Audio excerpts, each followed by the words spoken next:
कि last episode में हमने देखा था कि किंग यान अपनी यून फैमिली की जिम्मेदारी जुआन पर सौंप कर वो स्टारी स्काई एकेडमी में पहुंच गया, जहां पर जीनियस बैच के लिए सिलेक्शंस किए जा रहे थे। तो किंग यान ने भी इस ट्रायल में पार्टिसिपेट किया, क्योंकि उसे इन एकेडमी के बेसमेंट में मौजूद अजुर कर्मा फायर की बॉडी को हासिल करना है। उसने टीचर हु की जम की धुलाई करते हुए फर्स्ट ट्रायल को क्लियर कर दिया। सेकंड ट्रायल में उसे एक मैजिकल पर्ल में अपनी पावर्स और टैलेंट को चेक करना था। तो किंग यान ने जैसे उस पर्ल में अपनी स्पिरिचुअल एनर्जी ऐड की, वो पर्ल तेजी के साथ ग्लो करने लगा। उस पर्ल ने दिखा दिया कि किंग यान के पास एम्परर रेल्म के पार जाने का टैलेंट है, जिसके बाद वो पर्ल तेजी के साथ शैटर हो गया। ये सब देखकर तो वहाँ के टीचर्स भी हैरान थे।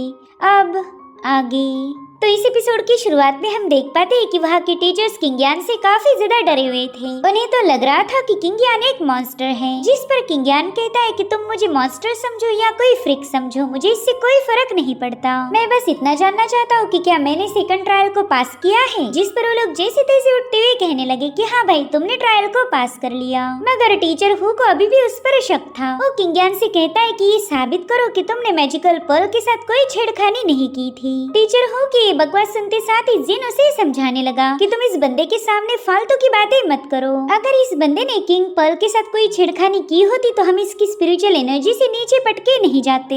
इस बंदे ने अपनी पावरफुल ऑरा से ही हम चारों की वाट लगा दी। अब इससे बड़ा सबूत तुम्हें क्या चाहिए? ये बंदा वाकई एक एक्स्ट्राऑर्डिनरी टैलेंट है। जिन की बातें सुनकर किंग यान कहने लगा कि तुम तो इस टीम में से सबसे ज्यादा समझदार हो, इसलिए मैं तुम्हें एक तोहफा देना चाहता हूँ। और इतना कहते साथ ही किंग यान ने अपनी पावर्स को एक्टिवेट करते हुए सीधे जिन के कोर पर हमला कर दिया। ये अटैक इतना ज्यादा जबरदस्त था कि जिन ने तुरंत ही खून की उल्टियां निकालना शुरू कर दी। टीचर हु तो ये देखते साथ ही किंग यान पर काफी ज्यादा भड़क गया। वो कह रहा था कि आखिर तूने हमारे मास्टर जिन पर अटैक करने की जरूरत कैसे दिखाई। वहीं पर टीचर शाह कहने लगा कि हमने इस बंदे को यहीं पर एलिमिनेट करना चाहिए, ये तो आगे चलकर हमारी एकेडमी के लिए एक बहुत बड़ी थ्रेट बनेगा। मगर तभी जिन अपने दोस्तों को समझाने लगा कि किंग यान ने मुझ पर कोई हमला नहीं किया, बल्कि उसका ये तोहफा तो वाकई गजब का है। अब ये सुनकर उसके सभी दोस्त काफी ज्यादा हैरान हो गए। जिन्होंने बताने लगा कि 3 साल पहले टियानियन एकेडमी के एक एल्डर के साथ मेरा मुकाबला हुआ था। तो मुकाबले के दौरान उस बुढ़े ने मुझ पर सेंटीपीड पॉइजन का अटैक किया था। तो उस पॉइजन ने धीरे धीरे करते हुए मेरी कोर को डैमेज करना शुरू कर दिया। मैं हर रोज उस पॉइजन को हटाने की कोशिश करने लगा, लेकिन कभी कामयाब नहीं हो पाया। उस पॉइजन को हटाने के मेरे सारे तरीके नाकाम रहे, लेकिन आज किंग यान ने उसी जगह पर अटैक किया जहाँ पर उस पॉइजन की कोर थी। तो सारा पॉइजन एक ही झटके में मेरी वोमिटिंग के साथ बाहर आ गया। अब तो मुझे काफी ज्यादा तरोताजा महसूस हो रहा है। तभी किंग यान बताने लगा कि मैंने आपके पॉइजन को ही नहीं हटाया, बल्कि आपकी कल्टीवेशन को भी इम्प्रूव किया है। अगर आप अपनी स्पिरिचुअल सी को देखोगे तो आपको पता चलेगा कि आपने एक लेवल ऊपर ब्रेक थ्रू किया है। जो सुनते साथ ही जिन ने तुरंत ही अपनी स्पिरिचुअल सी को चेक किया और उसे पता चला कि वो अब मून रेल्म की छठी लेवल पर पहुंच चुका है। ये सब देखकर तो सभी लोग काफी ज्यादा शॉक हो गए। तो टीचर शाह तुरंत ही किंग यान को मस्का मारते हुए कहने लगा कि आपके पास बस कल्टीवेशन का ही टैलेंट नहीं, बल्कि आपने तो मेडिसिनल स्किल्स में भी महारत हासिल की है। इधर केलिन किंग यान से कह रहा था, मास्टर देखो इन लोगों का लहजा कितनी जल्दी बदल गया। थोड़ी देर पहले ये आपको तू ता करके बात कर रहे थे और अभी लोग आपके साथ इतनी इज्जत से बात कर रहे हैं कि मुझे वोमिटिंग जैसा फील हो रहा। उतने में टीचर हु कहने लगा कि किंग यान प्लीज मेरी गलती को माफ कर दो। मैं समझ चुका हूँ कि तुम एक असली जीनियस हो, तो प्लीज क्या तुम मेरी हुईयांग एक्यूपॉइंट को चेक कर सकते हो? बारिश होते साथ ही मेरा ये एक्यूपॉइंट मुझे तकलीफ देना शुरू करता है। जिस पर किंग यान कहता है कि तुमने अपनी कल्टीवेशन को इम्प्रूव करने के लिए ढेर सारे स्पिरिचुअल हर्ब्स कंज्यूम किए, जिन्हें प्रॉपरली रिफाइन नहीं किया गया था,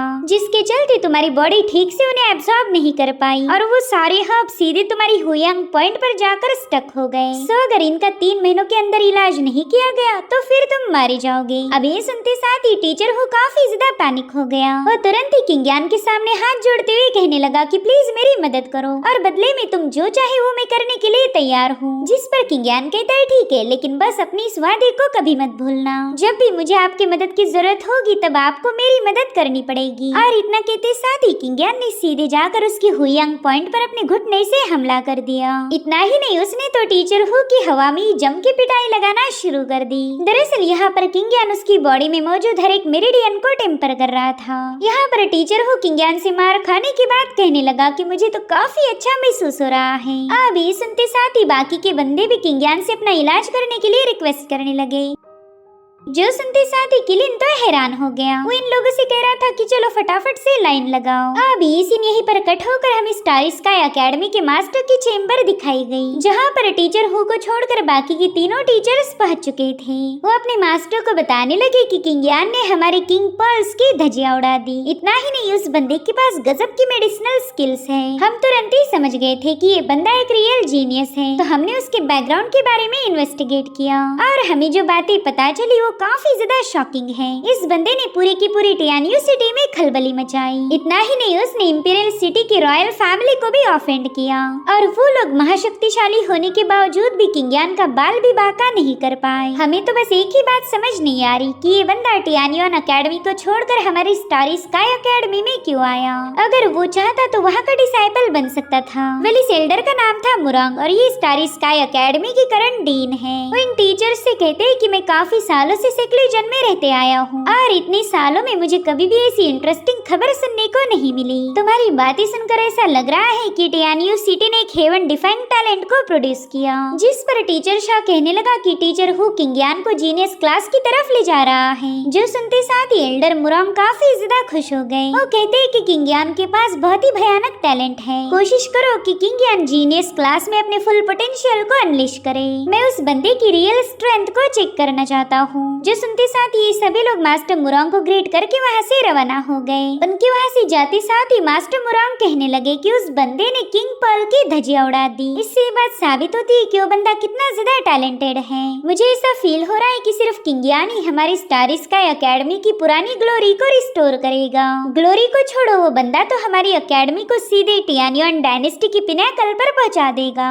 यहाँ पर मास्टर मुरांग किंग यान के आने से काफी ज्यादा खुश थे और अब सीन शिफ्ट होकर हम किंग यान को देख पाते हैं, जो कि टीचर हु के साथ जीनियस क्लासेस की तरफ आगे बढ़ रहा था। यहाँ पर किंग यान ने नोटिस किया कि टीचर हु उससे काफी ज्यादा डरा हुआ है, इसलिए वो टीचर हु से पूछने लगा कि कहीं आपको डर तो नहीं लग रहा कि मैं इस जंगल में आपकी दोबारा से धुलाई करूंगा। जो सुनते साथ ही टीचर हु पैनिक होते हुए कहने लगा कि नहीं, भला मैं ऐसा क्यों सोचूंगा। देखो, मैं जानता हूँ कि मैंने अपने टीचर की पोजीशन का फायदा उठाकर तुम्हें बुली करने की कोशिश की, जो कि एक टीचर को बिल्कुल शोभा नहीं देता। लेकिन मैं जानता हूँ कि तुम एक एक्सेप्शनल टैलेंट होने की वजह से ऐसी छोटी मोटी बातों पर बिल्कुल तवज्जो नहीं दोगे। मगर किंग यान इस पर कोई जवाब नहीं देता तो टीचर हु तुरंत ही उसके पीछे जाने लगा। वो कह रहा था किंग यान, आगे चलकर अगर तुम्हें मेरी मदद की कभी भी जरूरत पड़े तो मैं पीछे नहीं हटूंगा। फिर किंग यान टीचर हु से जीनियस क्लास के बारे में जानकारी पूछने लगा तो टीचर हु बताने लगा कि जीनियस क्लास में हमारे एकेडमी के सबसे पावरफुल डिसाइपल्स को शामिल किया गया। साल में एक बार ही 10 दिनों के लिए इनकी रिक्रूटमेंट की जाती।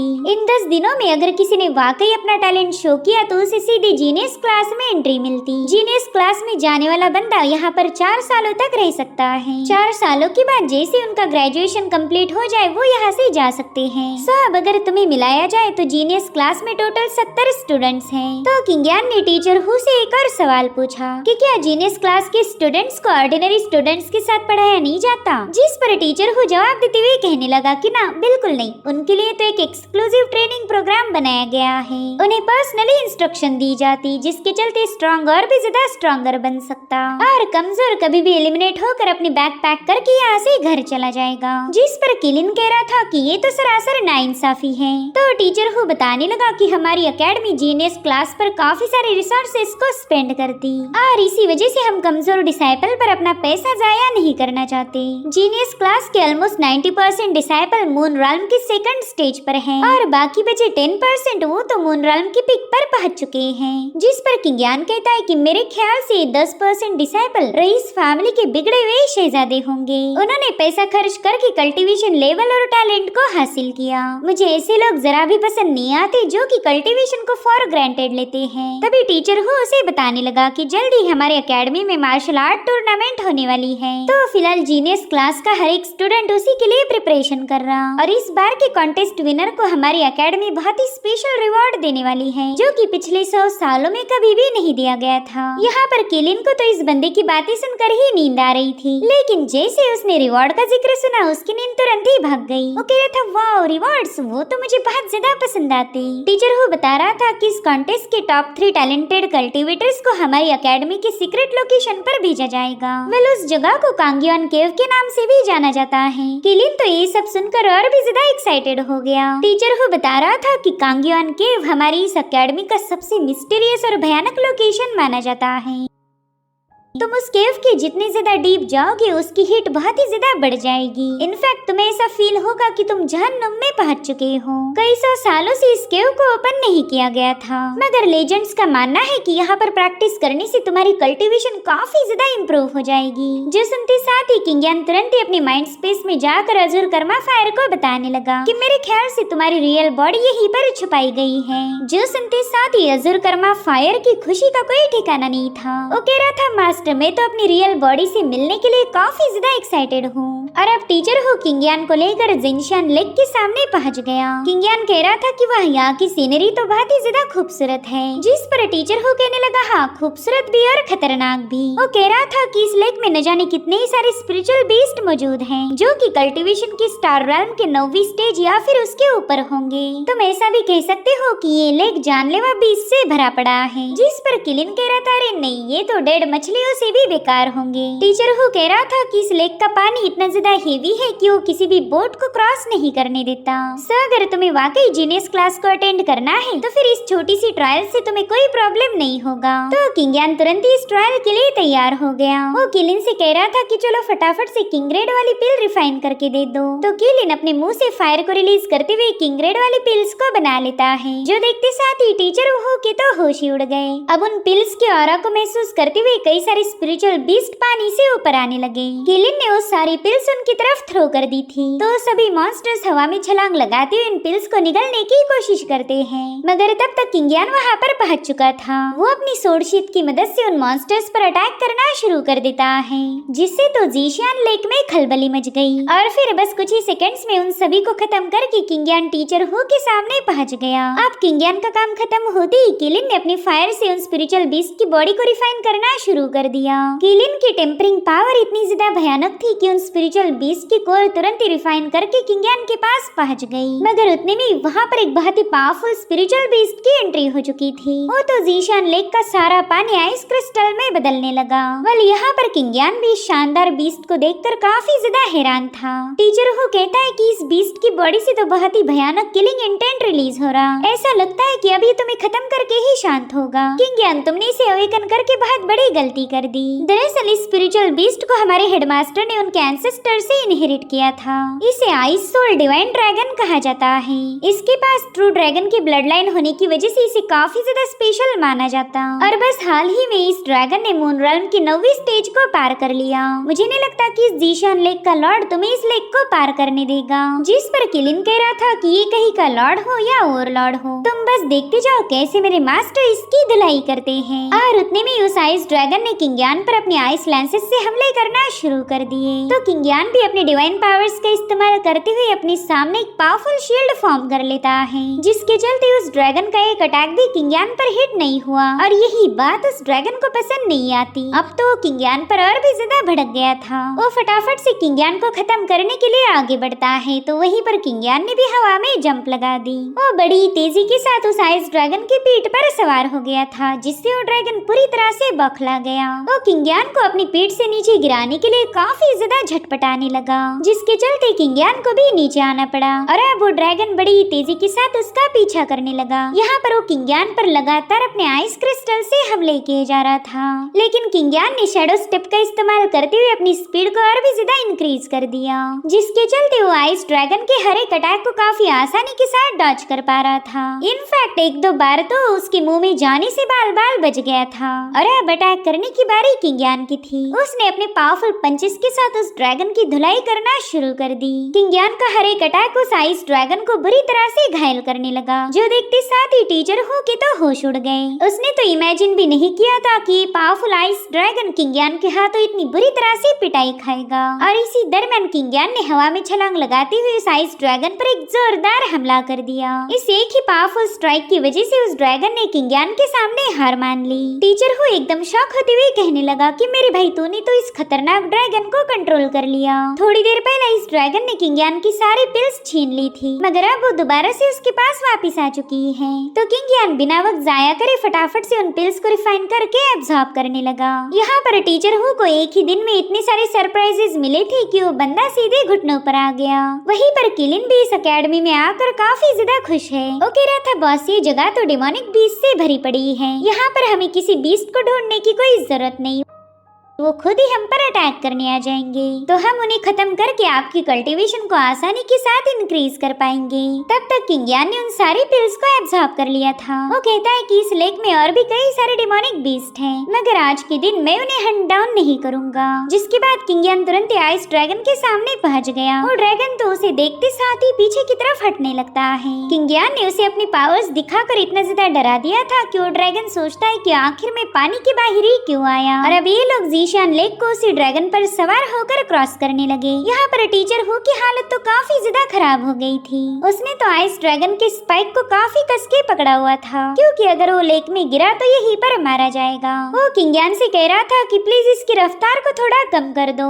वरना ये सफर मेरा आखिरी सफर बन जाएगा। मगर किंगयान ने तो उस ड्रैगन की लगाम खींचते हुए उसकी स्पीड और भी ज्यादा इंक्रीज कर दी, जिससे तो टीचर हु के पेट में पूरी तरह से खलबली मच गई। और फाइनली उनकी रोमांचक राइड खत्म हो जाती है। ये लोग दूसरे किनारे पर पहुंच चुके थे। किनारे पर आते साथ ही टीचर हु ने तो उल्टियां करना शुरू कर दी। तभी किलिन उससे पूछने लगा कि बताओ बाकी के स्टूडेंट इस लेक को क्रॉस कैसे करते हैं। जिस पर टीचर हु बताने लगा कि हमारे पास कियान कुन टॉर्टाइज है, अगर इसे सफिशिएंट पैसे दो तो ये लेक को क्रॉस करवा देता है। मगर कियान कुन इतना ज्यादा आलसी है कि हर रोज काम नहीं करता, अगर इसने आज काम किया तो अगले दिन इसे छुट्टी चाहिए। साथ ही ये वर्किंग डे में बस 4 घंटे का ही काम करता है, उसके बाद इसे सख्त आराम की जरूरत पड़ती। जिस पर किंगयान कह रहा था कि ये तो इस दुनिया का नंबर 1 आलसी बीस्ट है। और अब ये लोग एक फॉरेस्ट में पहुंच गए, जहाँ पर कई सारे रेयर क्रिस्टल्स थे और जीनियस क्लास के कमजोर बंदों को इन क्रिस्टल्स को माइन करने का काम दिया था। जो देख किंगयान कह रहा था कि तुम तो इन डिसाइपल्स के साथ काफी बुरा बर्ताव कर रहे, ये लोग यहाँ पर कल्टीवेट करने आए थे, लेकिन तुम लोगों ने उन्हें गुलाम बना दिया। जिस पर टीचर हु कह रहा था मेरे दोस्त तुम ऐसा नहीं बोल सकते, देखो माइनिंग करना भी कल्टीवेशन का एक फॉर्म है, ये तुम्हारी स्पिरिचुअल पावर्स को कंट्रोल करने की एबिलिटी को इंक्रीज करता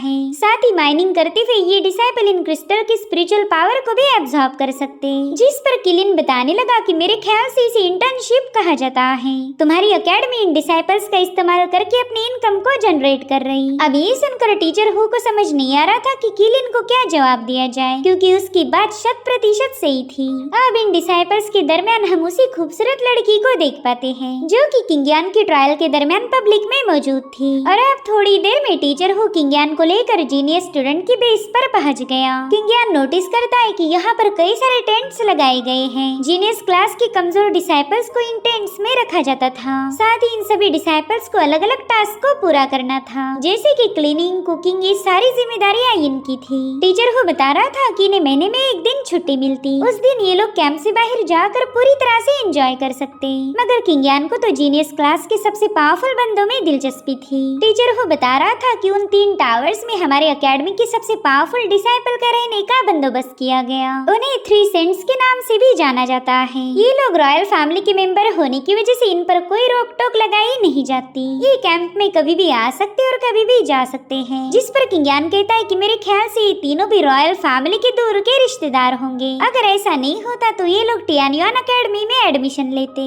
जिस पर टीचर हु कह रहा था हाँ तुम्हारा अंदाजा बिल्कुल सही है। खैर तुमने मेरी जान बचाई, इसलिए मैं तुम्हें एक एडवाइस देना चाहूंगा। तुम चाहो तो हमारे हेडमास्टर को भी ऑफेंड कर सकते हो, लेकिन गलती से भी इन तीनों सेंट से पंगे मत लेना। अगर तुमने ऐसा किया तो वो लोग तुम्हारे लिए मुसीबतों का पहाड़ खड़ा कर देंगे। इन्हें इतना सॉलिड सपोर्ट है कि बिना ट्रायल के ही एडमिशन मिल गई। अगर तुम अपनी रैंकिंग को बढ़ाना चाहती हो तो तुम्हें मार्शल आर्ट कॉन्टेस्ट में काफी अच्छा परफॉर्म करना होगा। साथ ही रैंकिंग को इंक्रीज करने का एक और तरीका है, तुम किसी भी हाई रैंकिंग वाले बंदे को चैलेंज कर सकते हो। अगर तुम उसे हरा पाए तो उसकी रैंकिंग तुम्हें मिल जाएगी। बस किसी को गलती से भी खत्म मत करना, क्योंकि ये हमारे एकेडमी के रूल्स के खिलाफ है। बस जोश में आकर उन 3 सेंट्स को चैलेंज मत करना। जो सुनते साथ ही किंगयान जोर जोर से हंसने लगा। वो कह रहा था कि मैं तो उन तीनों से मिलने के लिए काफी ज्यादा बेताब हूँ। मगर तब तक वहाँ मौजूद सभी जीनियस ने किंगयान को चारों ओर से घेर लिया। अब वहाँ का तनाव भरा माहौल देखते साथ ही टीचर वो कहने लगा कि मुझे यहाँ से जाना पड़ेगा। खैर तुम्हारे पास कोई रैंकिंग नहीं तो तुम अपने लिए कोई जगह ढूंढ लेना। जिसके बाद टीचर हु तेजी के साथ वहाँ से रवाना हो गया। इधर वो जीनियस कह रहे थे कि शायद वो तुम ही हो जो 19 सालों में बस स्टार रेल्म के 90 लेवल पर ही पहुँच पाया। पता नहीं इस बंदे को जीनियस क्लास में एडमिशन कैसे मिल गई। जरूर से इस बंदे ने टीचर्स को रिश्वत दी होगी, वरना तो टियानियो सिटी से आज तक कोई भी जीनियस प्रोड्यूस नहीं हो पाया। जो सुनकर किलिन कह रहा था कि तुम सबके सब अकल के अंधे हो, इसलिए तो मेरे मास्टर की ग्रेटनेस को पहचान नहीं पा रहे। तो उस बंदे ने गुस्से में आकर तुरंत ही अपनी पावर्स को एक्टिवेट कर दिया, मगर वो किंगियान पर हमला कर पाई इससे पहले वहाँ पर एक बंदा पहुँच जाता है। वह इस बंदे के पास ढेर सारी हड्डियाँ थी। वो किंगियान को बताने लगा कि हमारे तीनों सेंट के स्पिरिचुअल पेट ने जो खाना खाया था ये उसी का लेफ्ट ओवर है, तो चलो फटाफट से इस कचरे को ठिकाने लगाने में अपने अंकल की मदद करो। जो सुनते साथ ही बाकी की कल्टीवेटर्स किंगियान का मजाक उड़ाने लगे। वो कह रहे थे हाँ बिल्कुल ये जॉब तुम्हारे लिए एकदम परफेक्ट रहेगा। अगर तुम्हें काम करते करते भूख लगी तो इसमें से 2-4 हड्डियाँ भी चबा सकते हो।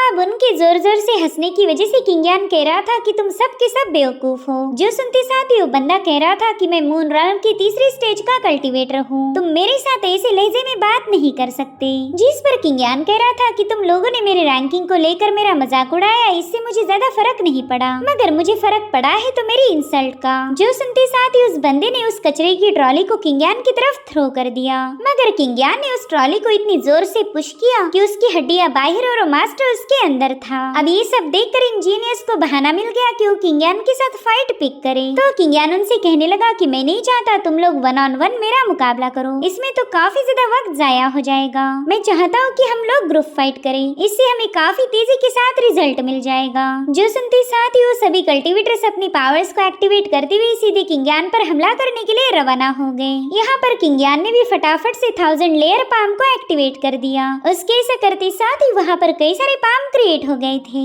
और फिर एक जोरदार क्लैश के साथ वो सभी जीनियस इधर उधर पटकने लगे। उनकी ऐसी हालत देखते साथ ही किलिन किंगियान से कहने लगा कि बॉस आप श्योर तो हो ना कि इनमें से कोई मरमुरा नहीं गया, अगर ऐसा हुआ तो हमें अकेडमी से लात मार के निकाल दिया जाएगा। जिस पर किंगियान कहता है फिक्र मत करो, यहाँ पर मैंने अपनी फुल पावर का इस्तेमाल नहीं किया था। और अब उतने में वहाँ पर पावरफुल कल्टीवेटर्स की एंट्री होने लगी। किंगियान ने किए अटैक की वजह से इन सब की कल्टीवेशन डिस्टर्ब हो गई थी। भले सबके सब 3 सेंट्स के चमचे थे। वो किंगियान से कहते हैं कि अगर 3 सेंट सिक्लूजन में है तो इसका मतलब ये नहीं कि तुम यहाँ पर अपनी मनमानी करो। वहीं पर एक बंदा तो सीधे जमीन को फाड़ते हुए बाहर आ गया था। वो किंगियान से कहता है कि तुम्हारे जैसे रूल ब्रेकर्स को कैसे हैंडल किया जाए ये मुझसे बेहतर कोई और नहीं जानता, बस थोड़ी देर रुक जाओ और तुम्हें काफी अच्छा सा सबक मिलेगा। वेल इन 5 कल्टीवेटर्स को क्रेजी 5 के नाम से भी जाना जाता था। तभी किलिन किंगियान से कहने लगा कि जीनियस क्लास के सारे नमूने यहाँ पर पहुँच चुके हैं। जिस पर किंगियान जवाब देते हुए कहने लगा कि हाँ अब तो ये गेम और भी ज्यादा मजेदार हो गया। थोड़ी देर पहला तो मुझे उन लूजर्स के साथ फाइट करने में जरा भी मजा नहीं आया था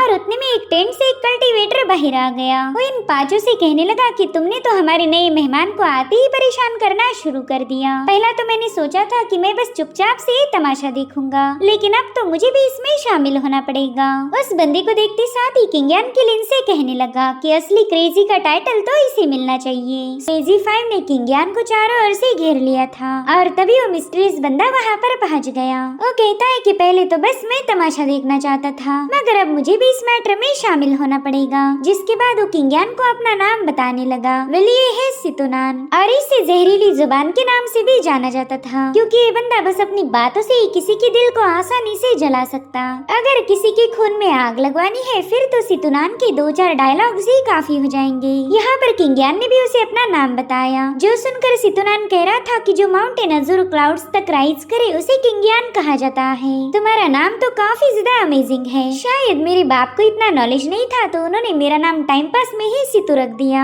और उतने में ब्लैक ब्रदर सितु से कहने लगा कि तुम तो काफी दिनों से अपने टेंट में छुपे हुए थे और आज बाहर आए भी तो तलवे चाटने वाले लफ्जों के साथ। वहीं पर व्हाइट कह रहा था कि तूने हमेशा तीनों सेंट्स को ऑफेंड किया है, कभी उन्हें रिस्पेक्ट नहीं दी और इस नए आए हुए बंदे को 5 मिनट भी नहीं हुए तो तू इसके सामने दुम हिला रहा। अब अगर तुझे हमारे हाथ से मार नहीं खानी तो जल्दी से साइड में हट जा। जिस पर सितु कह रहा था कि मैं किसे रिस्पेक्ट दूंगा और किसे ऑफेंड करूंगा इसका फैसला तुम लोग नहीं ले सकते। अगर 3 सेंट्स उस लायक होते तो मैं जरूर से उनकी इज्जत करता। वहीं पर वो किंगियान को बता रहा था कि 5 उन तीनों सेंट्स के कुत्ते हैं, उनके आगे पीछे दुम हिलाना इनका रोज का काम हो चुका और साथ ही किसी भी नए बंदे को बुली करना इनका शौक। मैं तो कई दिनों से इनके इन तमाशे को देखता जा रहा हूँ, तो मैंने सोचा क्यों ना आज इन पर लगाम लगाई जाए। जिस पर वो मास्क वाली बंदी बानक्यू उससे कहने लगी कि तुम मास्टर चुनने में काफी बड़ी गलती कर रहे हो। ये बंदा कोई पावरफुल कल्टीवेटर नहीं जो तुम इसके जूते चाटने लगे। ये तो बस स्टार रेल्म की 9वीं स्टेज का कल्टीवेटर है। जिस पर सीटू जवाब देते हुए कहने लगा कि कल्टीवेशन की लेवल कभी भी हमारे लिमिट को डिफाइन नहीं कर सकती। तुम्हें लगता है कि जो बंदा कल्टीवेशन की हायर लेवल पर होगा वही काफी ज्यादा पावरफुल है। अगर किंग्यान कोई मामूली बंदा होता तो कभी भी यहाँ पर पहुँच नहीं पाता। जीनियस क्लास की ट्रायल्स को पास करना बच्चों का खेल नहीं, और वो सारी ट्रायल्स किंग्यान ने काफी आसानी के साथ क्लियर कर दी। लेकिन तुम्हारे जैसे बेवकूफ कभी भी एक असली जीनियस को पहचान नहीं सकते। जो सुनते साथ ही मेंग नाम के बंदे ने तुरंत ही अपनी ब्लेड बाहर निकाल ली। वो कह रहा था सीतू तेरी जबान से तो जहर टपक रहा, क्यों ना आज इस किंग्यान के साथ तुझे भी थोड़ा सा सबक सिखाया जाए। और उतने में मेंग ने उस पर अपनी ब्लेड से हमला कर दिया, मगर सीटू की साइड में हटते साथ ही वो ब्लेड का अटैक सीधे एक पेड़ पर जाकर हिट हो गया, जिससे वो पेड़ धीरे धीरे कट चुका था। इधर सीटू किंग्यान से कह रहा था कि मेरे भाई माफ करना, तुम्हें पहले ही दिन इन गंदगियों को फेस करना पड़ रहा, लेकिन मैं ये दावे के साथ कह सकता हूँ कि कुछ ही दिनों में तुम्हें इनकी आदत पड़ जाएगी। साथ ही वो किंग्यान को यानकुन नाम के बंदे के बारे में बता रहा था। वो कहता है कि यानकुन अर्थ एस्केप टेक्निक में माहिर है, मगर इसने तो हमेशा अपनी टेक्निक का इस्तेमाल नहाती हुई लड़कियों को देखने के लिए किया। अगर कोई लड़की कपड़े बदल रही हो तो यानकुन उसे जमीन के नीचे से देख लेता है। ऐसा वाहियात बंदा तो मैंने आज तक नहीं देखा था। इतना ही नहीं, वो यानकुन के साथियों को बता रहा था कि तुम्हारे भी पैसे और कल्टीवेशन टेक्निक चुराते आ रहा, लेकिन तुमने हमेशा दूसरों पर ही इल्जाम लगाए, जबकि चोर तुम्हारी टीम में था। मगर इन पांचों की दोस्ती इतनी गहरी है कि सीटू की बातें उन्हें अलग नहीं कर सकती। जो देखकर सीटू भी थोड़ा सा वार्म अप करते हुए किंग्यान से कहने लगा कि मैं काफी दिनों से इन सब के नौटंकी को देखते आया हूँ, लेकिन आज मैं इनके साथ फाइट बैक करूंगा। अगर तुम चाहो तो इसमें मेरा साथ दे सकते हो। तो किंग्यान भी सीटूनान के साथ टीम अप होने के लिए तुरंत ही राजी हो गया, और अब यहाँ पर सभी क्रेजी फाइव्स ने एक साथ मिलकर इन दोनों पर छलांग लगा दी। सबसे पहला यानकुन ने उन पर हमला किया था, मगर ये दोनों फटाफट से साइड में हट गए। हालांकि वो बंदा जमीन से बाहर निकलकर सीधे किंग्यान के साथ भिड़ चुका था। वहीं दूसरी तरफ सीटूनान भी अपने स्टाफ की मदद से ब्लैक एंड व्हाइट ब्रदर्स के अटैक को काउंटर करने लगा। यहाँ पर उन दोनों बंदों ने सीटू पर मुसलसल हमले करना शुरू कर दिए थे, लेकिन सीटू की स्पीड भी कुछ कम नहीं। उसने बड़ी तेजी के साथ उनके अटैक को काउंटर करते हुए उन पर लाते बरसाना शुरू कर दी। बस कुछ ही देर में दोनों बंदे उसके सामने फीके पड़ गए, मगर उन्होंने अभी तक हार नहीं मानी थी, इसीलिए वो एक बार फिर से सीटू की तरफ रवाना हो गए। मगर उसी वक्त बानक्यू ने सीधे सीटू पर छलांग लगा दी, जिसके चलते वहाँ पर एक जोरदार एक्सप्लोजन हो जाता है। इनफैक्ट ब्लैक एंड व्हाइट भी अपने साथी के हमले की वजह से काफी ज्यादा घायल हो गए। हालांकि सीटूनान पर इसका कोई असर नहीं हुआ था।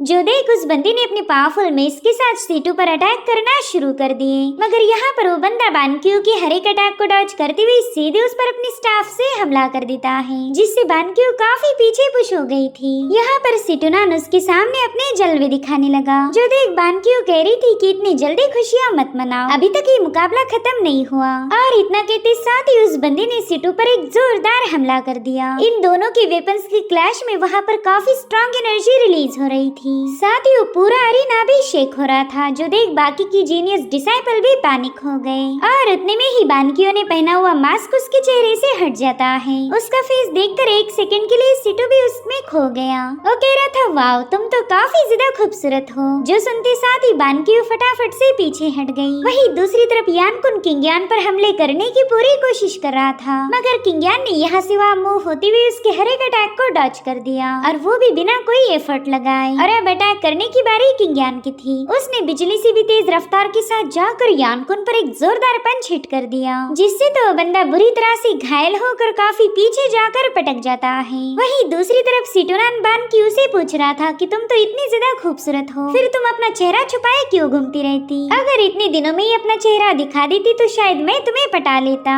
जो सुनते साथ ही उस बंदी ने सीटूनान पर दोबारा से हमले करना शुरू कर दिए, मगर सीटूनान बड़े ही मजे के साथ पीछे हटते हुए उसे चिढ़ाने लगा। वहीं दूसरी तरफ किंगयान के पास एक उड़न पपेट पहुंच चुका था। उन दोनों को बड़े कूल अंदाज में हाय बोल रहा था, मगर उतने में ही किलिन ने सीधे जाकर उसके थोबड़े पर एक जोरदार लात जड़ दी, जिसके चलते वो पपेट तो सीधे अपने मालिक मेंग के पास पहुंच चुका था। मेंग तो अपने पपेट को डरा हुआ देखकर किलिन को डांटने लगा। वो कहता है कि तुम तो काफी ज्यादा रूड हो, मेरा बेबी तुम्हें हाय बोल रहा था और तुमने उसे हर्ट किया। तुम्हारी जैसी बदतमीज जंगली बिल्ली मैंने आज तक नहीं देखी थी। जो सुनते साथ ही किलिन उससे कह रहा था कि बिल्ली मत बोल बे, मैं एक एंशिएंट क्योटिक बीस्ट हूँ, अगर बिल्ली बोलेगा तो और ज्यादा मार खाएगा। जिस पर मेंग कह रहा था कि तू चाहे कोई भी क्यों ना रहे, जल्दी से आकर मेरे बेबी से माफी मांग ले। हालांकि किलिन ऐसा नहीं करता। जो देख मेंग ने फटाफट से अपने पपेट को हवा में रिलीज कर दिया। वो कह रहा था अब तुम ही इस बिल्ली को सबक सिखाओ। अरे अब काफी स्ट्रॉन्ग एनर्जी रिलीज करते हुए वो पपेट अपने असली फॉर्म में आ जाता है। वेल यहाँ पर किंगयान ने नोटिस किया कि जैसी हरकतें मेंग कर रहा है उसी को कॉपी वो पपेट कर रहा था, और फिर उस पपेट ने अचानक से ही किंगयान और किलिन पर एक जोरदार स्लैश रिलीज कर दिया। मगर ये दोनों बड़ी ही तेज रफ्तार के साथ पीछे हट चुके थे। यहाँ पर किंगयान मेंग से इम्प्रेस होते हुए कहने लगा कि ये बंदा तो एक स्पिरिट टेमर है। जीनियस क्लास में मेरी ऐसे बंदे से मुलाकात होगी ये तो मैंने एक्सपेक्ट ही नहीं किया था। अब तो यहाँ पर काफी ज्यादा मजा आएगा। तब तक उस पपेट ने एक बार फिर से उस पर हमला कर दिया, मगर इस बार भी किंगयान साइड में हट जाता है। वो मेंग से कह रहा था कि तुम अपनी स्पिरिचुअल पावर से बीस्ट को कंट्रोल कर सकते हो, ये तो एक वॉरियर के लिए सबसे स्मार्ट मेथड मानी जाती। जो सुनकर मेंग कह रहा था ऑफ कोर्स मैं अपनी ब्यूटीफुल मसल्स को बिल्कुल भी इंजर्ड नहीं करना चाहता। सो यहाँ पर किंगयान उस पपेट के पावरफुल से पावरफुल अटैक को भी काफी आसानी के साथ डॉज करते हुए मेंग को बता रहा था कि तुम बस एक लो लेवल के स्पिरिट टेमर हो, ज्यादा पावरफुल डेमोनिक बीस्ट को कंट्रोल करना तेरे बस की बात नहीं। हाँ तो ये बेकार सी स्किल दिखाकर अपने बेवकूफ साथियों को जरूर से बुद्धू बना सकता, लेकिन मेरे सामने तेरी ये स्किल बस एक भद्दे मजाक जैसी है। जो सुनकर मेंग कह रहा था कि फिर तू क्यों नहीं अपने जलवे दिखाता, मैं भी देखना चाहता हूँ कि तेरे पास कितना पावरफुल बीस्ट है। अब यहाँ पर अपनी पावर्स का शो ऑफ करने का किलिन को खुला चैलेंज मिला था, तो तुरंत ही जाकर उस पपेट के आसपास गोल गोल चक्कर लगाने लगा। वो पपेट किलिन के अटैक को काउंटर करने की पूरी कोशिश कर रहा था, मगर किलिन पूरी तरह से उस पर भारी पड़ गया और फाइनली उस पपेट को जमीन पर पटक देता है। साथ ही साथ यहाँ पर किलिन जोर जोर से रोर करते हुए उन्हें अपना असली फॉर्म भी शो करता है, जिसे देखते साथ ही क्रेजी 5 के होश उड़ गए। मेंग तो हैरान होते हुए कहने लगा कि बाप रे ये पता नहीं कौन सा डिवाइन बीस्ट है, इसका हेवनली प्रेशर तो एक यांग रेल्म के वॉरियर के बराबरी का होगा। और फिर किलिन ने उस पपेट पर एक जोरदार हमला कर दिया, जिससे वहाँ पर काफी बड़ा एक्सप्लोजन हो जाता है। इतना ही नहीं उस धमाके में मेंग के पपेट के टुकड़े भी बिखरने लगे और अब किलिन दोबारा से अपने नॉर्मल फॉर्म में आकर किंगयान को एक पिल दिखाने लगा। दरअसल ये मेंग की स्पिरिट कंट्रोल पिल थी, तो किलिन से कहने लगा कि प्लीज मेरी स्पिरिट कंट्रोल पिल मुझे वापस कर दो। हालांकि किंगयान किलिन से कह रहा था कि चलो फटाफट से इस पिल को गटक लो, तो उसे खाकर किलिन किंगयान को बता रहा था कि इस पिल की टेस्ट उतनी भी खास नहीं थी। यहाँ पर मेंग गुस्से में आकर किंगयान पर हमला करने पहुंच चुका था, मगर किंगयान ने उसके कान के नीचे एक उल्टी झापड़ लगाकर उसे काफी दूर पटक दिया। यहाँ पर किंगयान उससे कह रहा था कि तुमने अपनी स्पिरिचुअल पावर का 90% हिस्सा उस स्पिरिट को कंट्रोल करने में जाया कर दिया। अब तो तुम्हारे पास बस तुम्हारी खूबसूरत मसल्स हैं, तो उनके साथ मजे करो। सो फाइनली मेंग ने भी किंगयान के सामने हार मान ली। वहीं दूसरी तरफ सिटुनान ने भी बान क्यू को हरा दिया था। साथ ही उसने बान क्यू का चेहरा एक ट्री के ट्रंक पर घसीट रखा था। तो बंदी उससे कहने लगी कि मैं समझ चुकी हूँ कि तुम काफी ज्यादा पावरफुल हो, हमारे जैसे मामूली से कल्टीवेटर तुम्हारा कुछ बिगाड़ नहीं सकते, तो प्लीज हम पर वक्त जाया मत करो। यहाँ पर सिटुनान उससे कह रहा था कि आज जाकर मैंने यहाँ पर अपने पावर्स का शो ऑफ किया, वरना इतने दिनों से मैं खामोश था। अगर आज तुम नमूनों की बजाय वो तीनों सेंड भी यहाँ आते तो भी मैं उनकी मार मार के हालत खराब कर देता, उन्हें तो मेरे सामने सबमिट करवा कर उनसे मेरे हाथ पांव दबा लेता। इधर किंगयान उसकी बातें सुनकर किलिन से कहने लगा कि ये बंदा मुझे काफी ज्यादा दिलचस्प लगा, ये चार्मिंग भी है और मजाकिया भी। इधर सिटुनान बानक्यू से कह रहा था कि चलो मेरी तारीफ के लिए तालियां बजाओ, तो बानक्यू भी डर के मारे उसके लिए तालियां बजाने लगी। वो इस बंदे के हाथ तो अपना थोबड़ा खराब नहीं करना चाहती थी। वहीं पर किलिन किंगयान से कह रहा था कि मैं शर्त लगा सकता हूँ, ये बंदा मेरे जितना क्यूट टेलीपोर्ट हो ही नहीं सकता। और उतने में किंग्यान ने देखा कि जमीन के नीचे से उस पर हमला होने वाला है, तो उसने गुस्से में आकर अपनी स्वॉर्ड शील्ड को जमीन पर हिट कर दिया। उसके ऐसा करते साथ ही वहाँ पर एक जोरदार धमाका होकर यानकुन जमीन से बाहर आ गया। साथ ही साथ यहाँ पर किंग्यान ने उस बंदे को अपने स्पिरिचुअल रोप में जकड़ लिया था, जिसके चलते यानकुन सीधा जमीन पर पटक गया। और अब तो वो बंदा फटाफट से लाइन पर आ गया। वो किंग्यान से कह रहा था, मेरे भाई मेरे से बहुत बड़ी गलती हो गई जो मैंने तेरे साथ पंगे लिए। आज के बाद मैं उन तीनों सेंट को नहीं बल्कि तुझे फॉलो करूंगा। जो सुनते साथ ही सिटोनान ने सीधे उस बंदे के मुंह पर एक लात जड़ दी। वो कह रहा था कि तू किंग्यान को फॉलो करने के लायक नहीं है। सो इस तरह से किंग्यान, किलिन और सिटोनान ने मिलकर क्रेजी 5 को काफी अच्छा सबक सिखाया। हालांकि मेंग की अकड़ अभी भी कम नहीं हुई। वो कह रहा था कि जब ये बात 3 सेंट्स को पता चलेंगी तो जरूर से तुमसे हिसाब बराबर करेंगे। जो सुनते साथ ही किलिन सीधे जाकर उसके सिर पर बैठ गया ताकि मेंग का मुंह चलना बंद हो जाए। अरे अभी दोनों भी 3 सेंट्स की चेम्बर में पहुंच गए, जहाँ पर एलिक्सर के ढेर सारे कंटेनर पड़े हुए थे। साथ ही साथ उन्हें वहाँ पर वाइन के पॉट्स और कुछ जाम नजर आते हैं। वेल यहाँ पर सिटोनान किंग्यान को बताने लगा कि ये तीनों सेंट काफी पावरफुल फैमिली से बिलोंग करते हैं और इसी वजह से वो अपने पावरफुल फैमिली बैकग्राउंड का इस्तेमाल करते हुए यहाँ पर सबको डोमिनेट करते आ रहे हैं। इन्होंने न जाने कितने ही कमजोर लोगों को बुली किया होगा, लेकिन मैं तुमसे वादा करता हूँ कि एक दिन जरूर से मैं हेवन के बिहाफ में उन्हें पनिश करूंगा। जिस पर किंग्यान कह रहा था कि हाँ, वो दिन बहुत ही जल्द आने वाला है। जो सुनकर सिटोनान भी खुश हो गया। वो किंग्यान को बता रहा था कि आज हमने अपनी पूरी जी जान लगाकर फाइट की। क्रेजी 5 को अब काफी अच्छा सबक मिल चुका है, लेकिन वो लोग जरूर से अपने मास्टर के कान भरेंगे। वेल हमारी स्टार स्काई एकेडमी के रूल्स के अकॉर्डिंग डिसाइपल एक दूसरे को मार नहीं सकते, लेकिन उनके पास हमें खत्म करने के हजारों तरीके होंगे और बहुत ही जल्द वो हमारे खिलाफ उनका इस्तेमाल करने वाले हैं। जिस पर किंग्यान सिटोनान से पूछ रहा था कि क्या तुम्हें उनसे डर लग रहा है। जिस पर सिटोनान बता रहा था कि डर क्या होता है ये तो मैं बचपन में ही भूल गया। जब मैं महज 6 साल का था उसी वक्त मेरे फादर ने मुझे 10,000 इंसेक्ट वाली पर लॉक कर दिया, तो उसी वक्त मैंने डर या फिर खौफ ये लफ्ज मेरी डिक्शनरी से डिलीट कर दिया। मैं यहाँ पर हमेशा खामोशी से रहते आया हूँ। मैंने कभी किसी के साथ कोई पंगे नहीं लिए, क्योंकि मुझे लग रहा था कि अगर मैंने गुस्सा दिखाना शुरू किया तो ये तीनों सेंट मेरे हाथों मारे जाएंगे और इसका खामियाजा मुझे नहीं बल्कि मेरी सू फैमिली को भुगतना पड़ता। यहाँ पर किंग्यान उस बंदे से कहने लगा कि मेरे ख्याल से तुमने जीनियस क्लास में एडमिशन लेते वक्त अपनी ट्रू स्ट्रेंथ को हाइड किया था, क्योंकि यहाँ पर तुम एक खास मिशन को पूरा करने आए हो। जो सुनते साथ ही सिटोनान खुश होते हुए कहने लगा कि मेरे भाई तुमने तो मुझे तुरंत ही समझ लिया। पता है जिस पल मैंने तुम्हें देखा था उसी वक्त मैं समझ गया कि हम दोनों की डेस्टिनी जुड़ी हुई है। अब तुम मेरे दोस्त बन ही चुके हो तो मैं तुमसे कोई बात नहीं छुपाऊंगा। दरअसल मैं इस सेक्ट के अजूर फ्लेम केव में एंटर करना चाहता हूँ। अगर मैंने वहाँ पर कल्टीवेट किया तो मैं काफी ज्यादा स्ट्रॉन्ग बनूंगा, फिर कोई भी मुझसे मेरे अपनों को छीन नहीं सकता। जो सुनकर किलिन कह रहा था, भाई यार तुम तो काफी ज्यादा सीरियस हो गए। सच बताओ तो मुझे ऐसी सीरियस बातें सुनने की बिल्कुल भी आदत नहीं। जिस पर सिटोनान कह रहा था कि मैं तो बस ये बताना चाहता हूँ कि मेरे एम्बिशंस कितने ज्यादा बड़े हैं, मैं कम में सेटल नहीं होने वाला। वहीं पर किंग्यान कह रहा था कि मैं जानता हूँ ये तीनों सेंट हमारा पीछा नहीं छोड़ने वाले, वैसे भी वो हम पर अटैक करने वाले हैं, तो क्यों ना हम ही हमले की शुरुआत करें। जैसे ही हमें सही मौका मिलेगा हम अजूर फ्लेम केव में घुस जाएंगे। जो सुनते साथ ही सिटोनान काफी ज्यादा एक्साइटेड हो गया। वो किंग्यान से कह रहा था, भाई तू तो बिल्कुल मेरे जैसा है, चल आज की शराब का पैसा मैं उठाऊंगा। वेल वहाँ पर हम एक गोल्डन बॉक्स को देख पाते हैं जो कि इनकी सारी बातें सुन रहा था। अरे अब थोड़ी देर में ये तीनों भी वाइन पीकर पूरी तरह से धुत हो गए। इनकी सारी हरकतें स्टार स्काई एकेडमी के मास्टर मुरांग ने देख ली थी और उतने में ही कोंगहुई नाम का एल्डर उनसे मिलने पहुंच गया। वो एल्डर मुरांग को बता रहा था कि हमने इतने सालों में जीनियस क्लास का एक बैलेंस बनाया, मगर सिटोनान और किंग्यान ने मिलकर उसे ब्रेक कर दिया।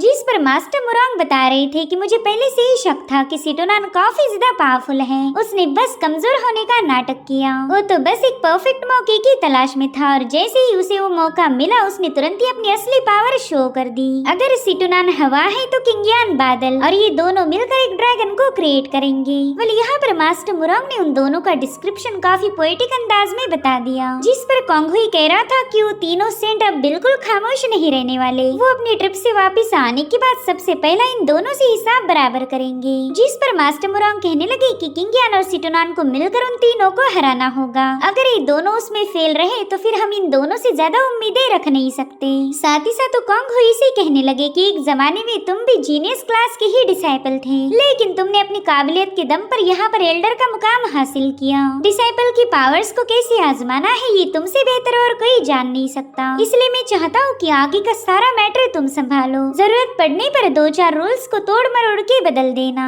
जो सुनते साथ ही कॉन्ग हुई भी समझ गया था कि अब उसे क्या करना है। और अब हमें लांगिया माउंटेन का सीन दिखाया गया, जहाँ पर एल्डर कॉन्ग हुई जीनियस क्लास के बच्चों को लेकर पहुंच चुका था। वो इन सभी डिसाइपल्स को बता रहे थे कि इस माउंटेन पर न जाने कितनी ही सारी छोटी मोटी गैंग्स ने कब्जा कर लिया और वो यहाँ से गुजरने वाले हर एक कमजोर का फायदा उठाते। तो ऐसे बैंडिट्स को पनिश करना हमारा अधिकार है और इसी वजह से मैं जीनियस क्लास के डिसाइपल्स को इस माउंटेन पर लेके आया हूँ। तुम ये समझ लो कि ये तुम्हारी ट्रायल है।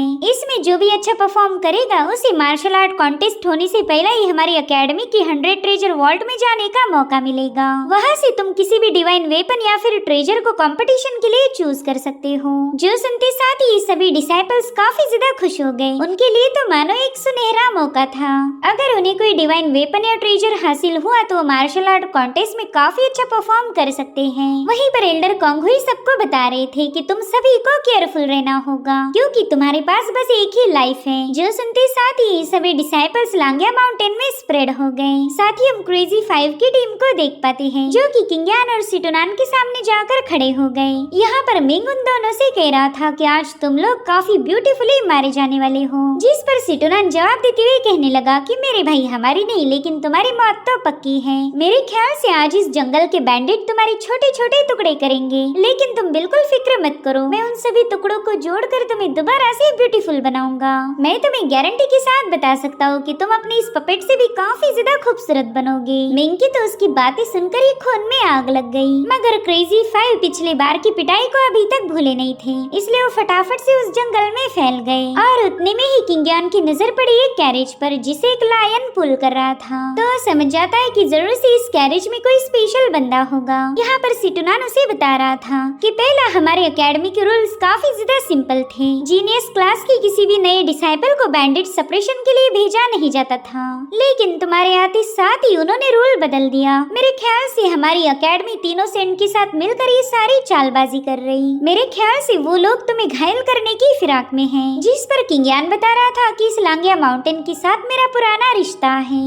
अच्छा हुआ कि ये लोग हमें यहाँ लेकर आए। इस जगह को देखकर मेरी पुरानी सारी यादें ताजा हो गई। अगर सच बताओ तो मैं काफी ज्यादा एक्साइटेड हूँ। जो सुनकर सिटोनान कह रहा था कि फिर तो भाई इस गेम में मजा आएगा। जिसके बाद वो दोनों बैंडिट्स की तलाश में रवाना हो गए और अब हमें 3 कैरेजेस दिखाई जाती हैं, जिसमें से एक यंग मास्टर दूसरे बंदे से कहने लगा कि यून हाय, मैंने सुना था कि उभरता हुआ सितारा किंग यान यून फैमिली का मेंबर है, यानी कि वो तुम्हारा भी दूर का रिश्तेदार होगा और वो काफी तेजी के साथ मौत के मुंह में जा रहा, तुम्हें तो इससे बुरा लगना चाहिए। जिस पर यूनहाई कहने लगा कि ये बंदा हमारी यून फैमिली की टियानियो ब्रांच का मेंबर है। वहाँ पर उसने थोड़ी बहुत स्किल सीखी और यहाँ पर शो ऑफ करने चला आया और ऐसे बंदों को मैं जरा पसंद नहीं करता। इनफैक्ट आज तो मुझे काफी अच्छा मौका मिला है अपने फैमिली की गंदगी को साफ करने का। जिस पर एक तीसरा बंदा कहने लगा कि लांगिया माउंटेन काफी ज्यादा मिस्टीरियस है, यहाँ पर किंग यान के साथ क्या हुआ ये किसी को पता नहीं चलेगा। जिस पर यूनहाई कह रहा था कि हमें ज्यादा मेहनत करने की जरूरत नहीं पड़ने वाली। ऑलरेडी किंग यान टियानियन एकेडमी का भी दुश्मन बन चुका, तो वो लोग भी उससे जरूर से बदला लेंगे। अरे अभी तीनों सेंट अपनी अपनी कैरेज से बाहर आ गए। इसमें से व्हाइट हेयर वाले बंदे का नाम था शांगुयांग यू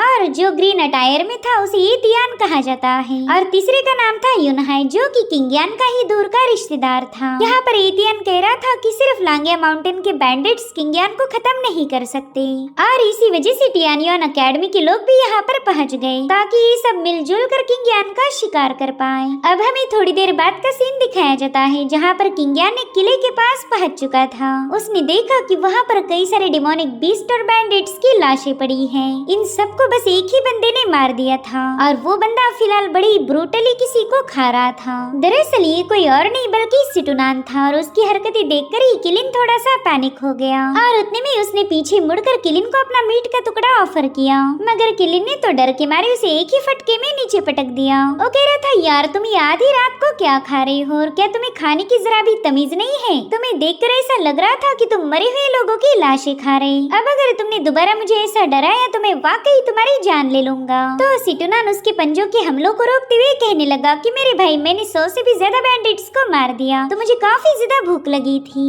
और इसी वजह से मैं फटाफट से उस लेग पीस को फिनिश कर रहा था ताकि मुझे थोड़ी सी एनर्जी मिल जाए। तभी किंग यान उससे कहने लगा कि मेरे भाई, तुम सिर्फ अकेले नहीं हो जिसे मिडनाइट स्नैक की जरूरत पड़ेगी। दरअसल वहाँ पर एक बैंडिट स्टार स्काई एकेडमी के डिसाइपल की लाश लेकर पहुँच गया था। वो इन दोनों से कहता है कि तुमने हमारी किंगफिंग स्ट्रॉन्ग होल्ड में पाँव रखकर अपनी मौत को बुलावा भेजा। यहाँ पर सिटुनान ने देखा कि इस बंदे ने मेंग को मार दिया है, जो देखते साथ ही सिटुनान काफी ज्यादा खुश हो गया। वो कह रहा था कि मेंग ने हमेशा बुरे काम किए, इसलिए शायद उसके साथ भी बुरा हो गया। मुझे खुशी हुई कि अब क्रेजी 5 की टीम से एक बंदा माइनस हो चुका और उतने में किंग यान उस बैंडिट से कहने लगा कि मेरा तुम्हारी इस किंगफिंग स्ट्रॉन्ग होल्ड के साथ एक पुराना कार्मिक कनेक्शन है, इसलिए मुझे कुछ भी करके आज तुम्हारे इस किले को मिटाना होगा। किंगफिंग गैंग का कोई बंदा सरवाइव नहीं कर पाएगा। जिस पर वो बंदा कह रहा था कि हमारे कुछ लोग अपनी चीफ के साथ फियर्स बीस्ट माउंटेन पर गए थे, लेकिन उन सबको एक बंदे ने मार दिया जिसके पास एक सफेद कलर की बिल्ली थी।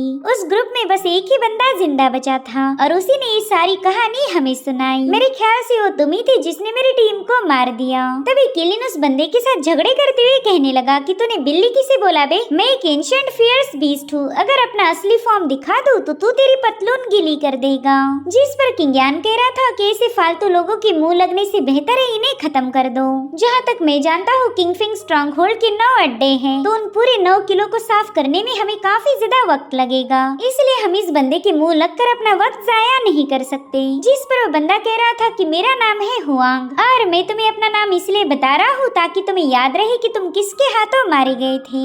आज मैं तुमसे जरूर से मेरे मरे हुए भाइयों का बदला लूंगा। और इतना कहते साथ ही उस बंदे ने अपना हॉर्न बजाना शुरू कर दिया, जिसे सुनते साथ ही किंगफिंग क्लैन के सभी मेंबर्स सीधे अपने अड्डे की तरफ रवाना हो गए। इधर किंग यान काफी ज्यादा रिलैक्स था। वो हुआंग से कहता है कि पता नहीं तुम अपने भाइयों को यहाँ पर क्यों बुला रहे हो, मेरे ख्याल से तुम उन सबके सामने मेरे हाथों मरना चाहते हो। यकीन मानो उन्हें ये देखकर काफी ज्यादा मजा आएगा। यहाँ पर हुआंग तो किंग यान की बातें सुनकर काफी ज्यादा भड़क गया था। वो कह रहा था प्रीटी बॉय, तेरा ये लगातार चलने वाला मुंह मेरे मुक्कों के सामने एक सेकंड भी टिकने नहीं वाला। और इतना कहते साथ ही हुआंग ने अपनी एक टेक्निक को एक्टिवेट कर दिया जिसे बेयर डोमिनेटिंग द वर्ल्ड कहा जाता था। उसका बेयर बड़ी तेजी के साथ दहाड़ते हुए आगे बढ़ने लगा। उसने अपने रास्ते में आने वाले हर एक बंदे की बॉडी को डिस्ट्रॉय कर दिया था, जो देखकर किंग यान उससे कह रहा था कि तुम तो अपने मरे हुए भाइयों को भी आराम से नहीं रहने दे रहे। और अब उस बेयर ने किंग यान और सीटू पर अटैक करना शुरू कर दिए, मगर ये दोनों समय रहते पीछे की तरफ हट चुके थे। और उतने में ही किंग यान ने अपनी डिवाइन स्ट्राइक्स का इस्तेमाल करते हुए उस बेयर की बॉडी को वहीं पर डिस्ट्रॉय कर दिया। हालांकि तब तक मास्टर हुआंग उस पर अटैक करने के लिए पहुंच जाता है, जो देख किंग यान उससे कह रहा था कि हाँ, मैं इसी मूव का तो इंतजार कर रहा था। और उतने में ही हुआंग ने वहाँ पर एक जोरदार पंच हिट कर दिया, मगर किंग यान ने बड़ी स्टाइल के साथ उसके अटैक को डॉज कर दिया था। तब तक किलिन भी फटाफट से जाकर सीटू के सिर पर छलांग लगा देता है। वो इस बैटल में बिल्कुल भी इन्वॉल्व होना नहीं चाहता था। इधर हुआंग किंग यान पर अटैक करने की कई सारी कोशिशें कर रहा था, लेकिन किंग यान ने बड़ी तेजी के साथ यहाँ से वहाँ मूव होते हुए उसकी हर एक कोशिश को नाकाम किया, जो देखते साथ ही वो बंदा काफी ज्यादा भड़क गया और फिर उसने अपने मल्टीपल पंचेस क्रिएट कर लिए और फिर वो अपने इन्हीं सारी फिस्ट का इस्तेमाल करते हुए किंग यान पर एक जोरदार हमला कर देता है, जिससे तो पूरी जगह शेक होने लगी। हालांकि किंग यान पर इसका कोई असर नहीं हुआ था। वो तो मौका मिलते साथ ही हुआंग की बैकबोन पर अपनी डिवाइन पावर से अटैक कर देता है। साथ ही साथ यहाँ पर उसने अपनी लाइटनिंग स्पीड का इस्तेमाल करते हुए हुआंग की स्पीड को डॉज कर दिया और फिर वो अपनी डिवाइन पावर के साथ उसकी माइंड पर भी हमला कर देता है, जिससे तो वहाँ पर एनर्जी की काफी तेज फ्लक्चुएशंस रिलीज होते हुए हुआंग पीछे जाकर पटक गया। तुमने उन्हें बुलाया था लेकिन वो अभी तक यहाँ पर नहीं आए। जब तक वो यहाँ नहीं आएंगे तब तक मैं भी तुम्हें नहीं मारूंगा, क्योंकि मैं उनके सामने ही तुम्हारा खेल खत्म करने वाला हूँ। जिस पर हुआंग कह रहा था कि थोड़ी देर पहले तूने मुझ पर जो 2 अटैक किए थे उन्होंने तो बस मेरी बॉडी में थोड़ी सी गुदगुदी की, मुझ पर तो उनका कोई खास असर हुआ ही नहीं, इसीलिए मुझे नहीं लगता कि तेरे में इतना दम है कि तुम मुझे मार पाए। और इतना कहते साथ ही उस बंदे ने दोबारा से अपने पावर्स को एक्टिवेट करके वो किंग यान की तरफ रवाना हो गया। यहाँ पर सीटू कह रहा था कि ये तो एक नंबर का बेवकूफ है, इसे इतना भी समझ नहीं आ रहा कि किंगयान इसके साथ टाइम पास कर रहा। इधर किंगयान अपनी थंडर पावर का इस्तेमाल करते हुए सीधे हुआंग के पास पहुंच गया और फिर उसने हुआंग पर एक जोरदार लात जड़ दी। लेकिन वो बंदा तो हार मानने के लिए बिल्कुल भी तैयार नहीं था। किंगयान ने तो बड़ी स्टाइल के साथ उसके हर एक अटैक को डॉज कर दिया, लेकिन वो बंदा लगातार उस पर हमले करने की नाकाम कोशिश कर रहा था। और अब धीरे धीरे करके हुआंग की एनर्जी पूरी तरह से डिप्लीट होने लगी। वहीं पर किलिन बता रहा था कि इस बंदे की ऑरा से ही पता लग रहा कि इसकी बॉडी में एक लो ग्रेड का डीमन सीड इम्प्लांट किया गया है। इधर किंगयान उसके हमलों को काउंटर करते हुए कहने लगा कि मुझे तो उम्मीद भी नहीं थी कि डीमन सीड का सफर इस किंगफिंग क्लैन तक भी पहुंच पाएगा। यहाँ पर हुआंग ने अपनी फायर पावर का इस्तेमाल किया, लेकिन किंगयान अपनी शैडो स्टेप की मदद से उसके उस अटैक को भी डिस्ट्रॉय कर देता है। इधर हुआंग भी फाइनली किंगयान के साथ फाइट कर करके थक गया था। वो उससे पूछता है कि बता लड़की, तू कौन सी चक्की का आटा खाता है? मैंने तुझ पर अपनी हर एक टेक्निक का इस्तेमाल किया, लेकिन तुझ पर तो कोई फर्क ही नहीं पड़ रहा। तो किंगयान उसे खामोश रहने का इशारा करते हुए बताने लगा कि देखो, ये तो तुम्हारे आखिरी पल है, इसलिए मैं चाहता हूँ कि तुम इन्हें रिलैक्स होकर एंजॉय करो। और उतने में ही हुआंग को खून की उल्टियाँ होना शुरू हो गई। वो कंफ्यूज होकर किंगयान से पूछ रहा था कि बताओ तुमने मेरे साथ क्या किया? जिस पर किंगयान बताने लगा कि थोड़ी देर पहले मैंने तुम पर हमला किया था, लेकिन तुमने तो ये बोला कि तुम्हें तो बस उससे थोड़ी सी गुदगुदी हुई। जो सुनते साथ ही हुआंग को याद आता है कि किंगयान ने तो उसके वाइटल पॉइंट्स पर हमला किया था। तब तक किंगफिंग क्लैन के बाकी के मेंबर्स भी वहाँ पर पहुँच गए। उन्हें देखकर किंगयान कह रहा था, देखो तुम्हारे भाई लोग यहाँ पर आ चुके हैं, तो क्यों ना तुम उन्हें आखिरी अलविदा बोल दो। दरअसल मैंने तुम्हें इतनी देर तक जिंदा इसलिए रखा ताकि तुम अपने भाइयों से मिल पाओ। इधर वो बंदे कंफ्यूज होकर हुआंग से पूछने लगे कि बॉस आप ठीक तो हो ना? तो हुआंग गुस्से में जवाब देते हुए कहने लगा कि क्या तुम्हें मेरी हालत देखकर ऐसा लग रहा है कि मैं ठीक हूँ? अब मेरा मुंह मत देखो और जल्दी से इस बंदे पर अटैक करो। अगर तुम सभी लोग एक साथ मिलकर इस पर अटैक करो तो इसे आसानी के साथ मार पाओगे। जो सुनते साथ ही वो सभी बंदे किंगयान की तरफ रवाना हो गए। जो देख किंगयान सीटू से कह रहा था कि देखो, ये हमारे पास पॉइंट्स कमाने का अच्छा मौका है, तो क्यों ना इसका फायदा उठाया जाए। जो सुनते साथ ही सीटू ने अपनी डिवाइन स्टाफ से सिजिल क्रिएट करते हुए उन लोगों पर हमले करना शुरू कर दिए। उसकी डिवाइन स्टाफ की पावर की चपेट में जो भी आया वो बंदा मारा गया। मीनवाइल किंगयान भी अपनी सोर्ड शीट का इस्तेमाल करते हुए उन लोगों पर अटैक करने लगा। उसकी सोर्ड शीट फटाफट से जाकर उन लोगों पर हमला करते हुए उनका काम तमाम कर रही थी। तो इस तरह से किंगयान और सीटू ने मिलकर वहाँ पर लाशों के ढेर लगाना शुरू कर दिए। देखते देखते हुआंग के सभी भाई लोग मारे गए। अब उसमें से बस एक ही जिंदा बचा था। ये सब देखकर तो हुआंग के भी होश उड़ गए। वो उससे कह रहा था कि जल्दी से जाकर हमारी फर्स्ट बॉस को खबर दो कि किंगयान यहाँ पर आ चुका है। मगर वो बंदा वहाँ से भाग पाए इससे पहले सीटू ने अपने स्टाफ का इस्तेमाल करते हुए उस पर एक जोरदार हमला कर दिया, जिसके चलते वो बंदा सीधे जाकर हुआंग के पास ही पटक गया था। हुआंग ने देखा कि बस एक ही अटैक में इस बंदे की भी मौत हो चुकी है। और उतने में किंगयान उससे कहने लगा कि देखो, तुम अपने फर्स्ट बॉस की बिल्कुल भी फिक्र मत करो। सीटू और मैं पर्सनली उससे मिलने जाने वाले हैं। आफ्टर ऑल वही तो तुम्हारे किंगफिंग क्लैन का लीडर है, तो उससे मुलाकात किए बिना भला हम यहाँ से कैसे जा सकते। अब यहाँ पर हुआंग को समझ आ गया था कि उसका गेम भी ओवर होने वाला है, इसलिए वो किंगयान के सामने कहने लगा कि क्यों ना मैं ही तुम्हें फर्स्ट बॉस के पास लेके जाऊँ। हो सकता है कि तुम इस जंगल में रास्ता भटक जाओ। जिस पर किंगयान कह रहा था, ना मेरे भाई, तुम्हें इतनी तकलीफ उठाने की कोई जरूरत नहीं। मैं ऑलरेडी इस माउंटेन के कोने कोने से वाकिफ हूँ, इसलिए तुम विदाउट टेंशन बिल्कुल सुकून के साथ मर सकते हो।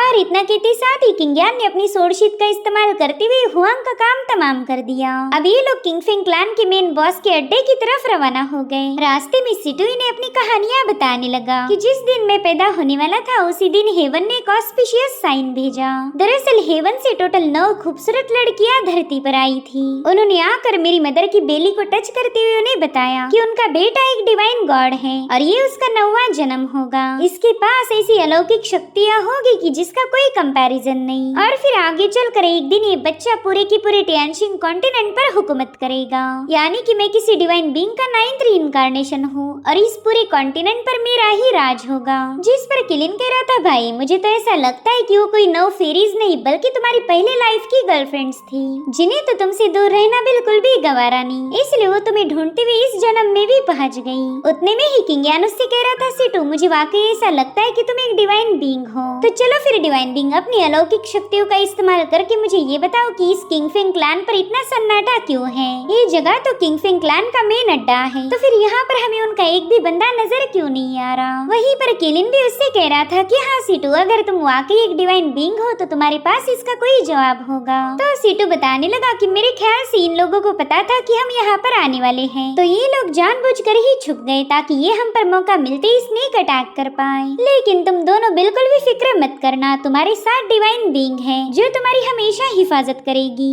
अब किंग यान उस जगह को एक्सप्लोर करते हुए वहाँ की फ्लोर को चेक करता है। सीटू कह रहा था कि यहाँ पर तो मुझे जलने की बदबू आ रही। तो किंग यान उसे बताने लगा कि मेरे ख्याल से यहाँ के लोगों को किसी ने ब्रूटली खत्म कर दिया। उन लोगों को जलकर मरने में एक पल भी नहीं लगा होगा। जो सुनते ही सीटू की हवा टाइट हो गई। वो कह रहा था, मेरे भाई मुझे नहीं लगता कि यहाँ पर हमारा रुकना सही होगा। मगर किंग यान तो यहाँ से वापस जाने की मूड में बिल्कुल नहीं था। वो कहने लगा कि सिर्फ हमारी स्टार स्काई एकेडमी ने ही यहाँ पर विजिट नहीं किया, बल्कि कोई और भी है जो किंगफिंग क्लैन को मिटाना चाहता था। और अब ये दोनों सीधे मेन हॉल की तरफ रवाना हो गए और तभी उन्हें किंगफिंग क्लैन का एक बंदा नजर आता है जो कि काफी तेजी के साथ भाग रहा था। वो किंग यान से कहता है कि प्लीज मुझे बचा लो, लेकिन तभी एक एनर्जी स्ट्राइक ने सीधे जाकर उस बंदे पर हमला कर दिया, जिसके चलते उसका काम वहीं पर तमाम हो चुका था। उतने में ही वहाँ पर स्टार स्काई एकेडमी के ब्लैक एंड व्हाइट ब्रदर्स की भी एंट्री हो गई। वो दोनों भाई अपनी पावर्स को एक्टिवेट करते हुए एक साथ ही उस किलर पर हमला कर देते हैं, लेकिन उस बंदे ने अपने दोनों हाथ आगे बढ़ाते हुए इन दोनों हमलों को एक ही जगह पर रोक लिया। इसी दरमियान बानक्यू भी अपने हैमर का इस्तेमाल करते हुए उस बंदे पर अटैक करने वाली थी, मगर उसी वक्त तो बंदा अपनी भयानक एनर्जी को अनलिश कर देता है, जिसकी चपेट में आते ही ब्लैक एंड व्हाइट ब्रदर्स एक ही सेकंड में मारे गए। उनकी बॉडी जलकर राख हो चुकी थी, मगर बानक्यू ने अभी भी हार नहीं मानी थी। वो अपनी हैमर का इस्तेमाल करते हुए उस किलर पर अटैक कर देती है, लेकिन उस बंदे ने अपने एक ही हाथ से उसके हैमर को जकड़ लिया, जिससे वहाँ पर काफी स्ट्रॉन्ग एनर्जी फ्लक्चुएशंस रिलीज होने लगे। साथ ही साथ बानक्यू का हैमर भी टूटकर बिखर चुका था और अब वो बंदा सीधे उसे चोक करने लगा, मगर वो बानक्यू को तड़पा तड़पा कर खत्म कर पाई इससे पहले इस सीटू ने उस बंदे के हाथ पर हमला कर दिया, जिसके चलते बानक्यू उसकी चुंगल से आजाद हो गई। अब तो काफी ज्यादा खुश होकर सीटू की तरफ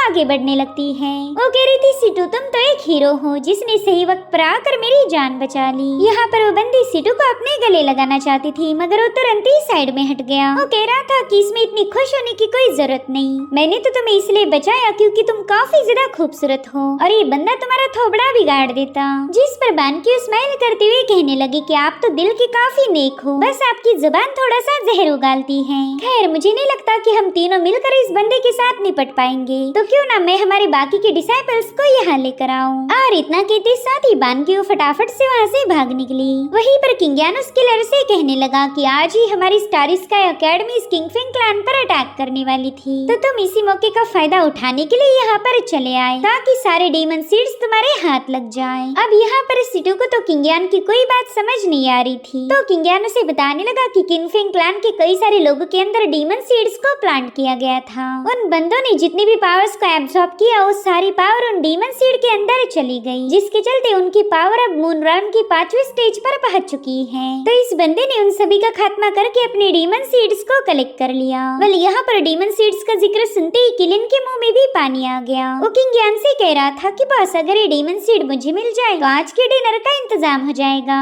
यहाँ पर किंग यान उस बंदे से कह रहा था कि तुम काफी ज्यादा चालाक हो, तुमने अपने डीमन सीड्स को ग्रो करवाने के लिए किंगफिंग क्लैन का इस्तेमाल किया। मुझे तो यकीन ही नहीं हो रहा कि तुम्हारी टियान्युआन एकेडमी जो कभी राइचस पाथ को फॉलो करती थी वो अब डिमोनिक पाथ को पसंद करने लगी है। मगर ये तो राइचस पाथ के साथ धोखा हुआ, तुम राइचस पाथ के कल्टीवेटर होने के बावजूद भी डिमोनिक कल्टीवेशन को फॉलो कर रहे हो। वहीं पर किलिन काफी ज्यादा एक्साइटेड होकर किंग यान से कहने लगा कि बस जल्दी से इस बंदे का काम तमाम करो, मुझे इसके अंदर के डीमन सीड को डिवावर करना है। तो किंग यान उसे जवाब देते हुए कहने लगा कि बस थोड़ी देर और इंतजार करो, क्योंकि मुझे एक और इंटरेस्टिंग बात पता चली है। उतने में ही वो बंदा किंग से कहने लगा कि तुम तो डीमन सीड इम्प्लांटेशन टेक्निक में कुछ ज्यादा ही दिलचस्प हो, कहीं तुम्हें मेरा डिसाइपल तो नहीं बनना? अगर ऐसी बात है तो क्लियरली बता दो। जिस पर किंग कह रहा था कि तुम्हें तो डिसाइपल को एक्सेप्ट करने की कुछ ज्यादा ही जल्दी लग रही। और उतने में उस बंदे ने दिखाया कि किंगफिंग क्लैन का लीडर उसके कब्जे में है। ये बंदा उसे बुरी तरह से तड़पा रहा था,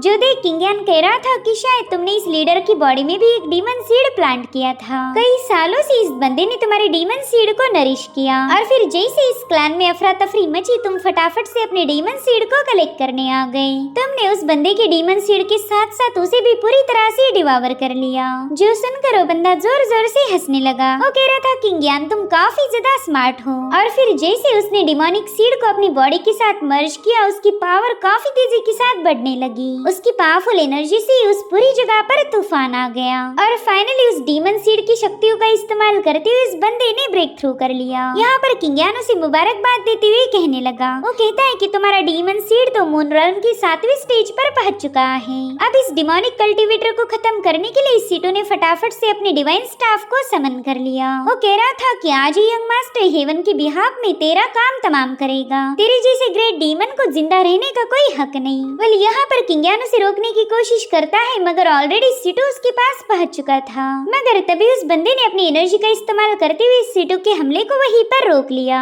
इतना ही नहीं, उस बंदे की पावर इतनी ज्यादा भयानक थी कि सीटो की डिवाइन स्टाफ की धज्जियां उड़ गई। वो बड़ी ही तेजी के साथ पीछे की तरफ पुश होने लगा तो किंग तुरंत ही किलिन को उसे संभालने का हुक्म देता है। सो फाइनली किंग और वो बंदा आमने सामने था। किंग उससे कह रहा था कि तुम टियानयुआन एकेडमी के एक लेजेंडरी नंबर 1 कल्टीवेटर हो, इसलिए तुम पर ये बेरहमी काफी ज्यादा सूट कर रही। जिस पर वो बंदा कहने लगा कि अभी तक मैंने अपना मुखौटा उतारा ही नहीं, लेकिन तुमने तो मुझे पहले ही पहचान लिया। जिस पर किंग कहने लगा कि मैंने तुम्हें सिर्फ पहचाना ही नहीं, बल्कि मैं तुम्हारे बारे में सब कुछ जान चुका हूँ। तुम्ही ने आयरन वुल्फ गैंग की ब्लैक क्वीन और उसकी बेटी की बॉडी में डीमन सीड प्लांट किया था। इतना ही नहीं, लिनवेई की बॉडी में भी तुम्ही ने डीमन सीड को प्लांट किया था। तो इसीलिए वाइस मास्टर जिया, मैं आपके इन कारनामों से काफी ज्यादा इम्प्रेस हूँ। मगर अफसोस आपका कोई भी चमचा मुझे खत्म नहीं कर पाया। इनफैक्ट मैंने उन्हें मार के उनके डीमन सीड को अपने किलिन को खिला दिया था। और तभी वाइस मास्टर जिया वहाँ मौजूद सिंहासन पर बैठते हुए कहने लगा कि किंग तूने मेरी हर एक प्लानिंग को डिस्ट्रॉय कर दिया। इतना ही नहीं, तूने मेरे सबसे फेवरेट डिसाइपल लिनवेई का काम भी तमाम कर दिया। अब तूने जितने भी पाप किए हैं उन सब की कीमत तुझे अपनी जान देकर चुकानी होगी। जिस पर किंग कह रहा था कि अगर तू अपने डिसाइपल लिनवेई को इतना ही ज्यादा पसंद करता था तो फिर तूने कभी भी उसकी बॉडी में डीमन सीड इम्प्लांट नहीं किया होता, मगर तूने तो बस खुद के फायदे के लिए अपने डिसाइपल का इस्तेमाल किया। जो सुनते साथ ही जिया इवल स्माइल करते हुए अपना मास्क हटा देता है।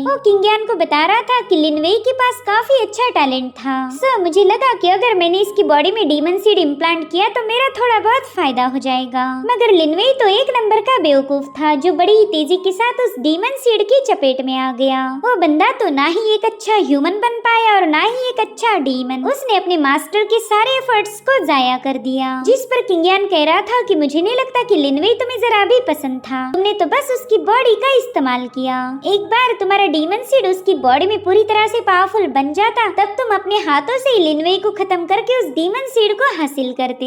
बेचारे लिनवेई को कभी पता ही नहीं चला कि उसी का मास्टर उसका इस्तेमाल कर रहा है। किंग की बातें सुनते साथ ही वाइस मास्टर जिया काफी ज्यादा भड़क गया। वो कह रहा था ठीक है, अब तुम्हें मेरे बारे में सब कुछ पता चल गया, तो क्यों ना तुम खुद लिनवेई की जगह मेरी वेसल बन जाओ। मैं तुम्हारे अंदर मेरे डीमन सीड को रेज करूंगा। और इतना कहते साथ ही जिया ने अपनी किलिंग ब्लड गोल्डन कोर को रिलीज कर दिया। वेल यही वो डिमोनिक सीड थे जिनका इस्तेमाल करके वो किंग की बॉडी को अपना प्लांटेशन बनाना चाहता है। यहाँ पर किंग ने फटाफट से अपनी डिवाइन एनर्जी का इस्तेमाल करते हुए एक थंडर स्पीयर को फॉर्म कर लिया और अब वो बिजली से भी तेज रफ्तार के साथ उस बंदे के डीमन सीड्स को डिस्ट्रॉय करना शुरू कर चुका।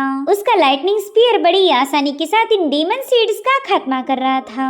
मगर जिया के पास हजारों डीमन सीड्स थे जिन्हें इतनी आसानी के साथ डिस्ट्रॉय करना इम्पॉसिबल हो गया। अगर किंग का जरा भी ध्यान भटका तो ये डीमन सीड उसकी बॉडी को पजेस कर लेंगे। वहीं दूसरी तरफ जिया ने किंगयान को खत्म करने के लिए अपनी एनर्जी का एक बहुत बड़ा तूफान खड़ा कर दिया, मगर किंगयान ने अपनी लाइटनिंग स्पीयर का इस्तेमाल करते हुए उस ईवल पावर को सप्रेस कर दिया। साथ ही साथ उसका स्पीयर सीधे जाकर जिया के आर पार घुस चुका था। इतना ही नहीं, किंगयान ने पीछे से आकर उस बंदे की पीठ पर अपने पाम अटैक को हिट कर दिया, जिसके चलते जिया की हालत काफी ज्यादा खराब हो चुकी थी। अब यहाँ पर किंगयान उसे मारने की फिराक में था कि तभी अचानक से किनफेंग क्लैन के लीडर ने उस पर अटैक कर दिया।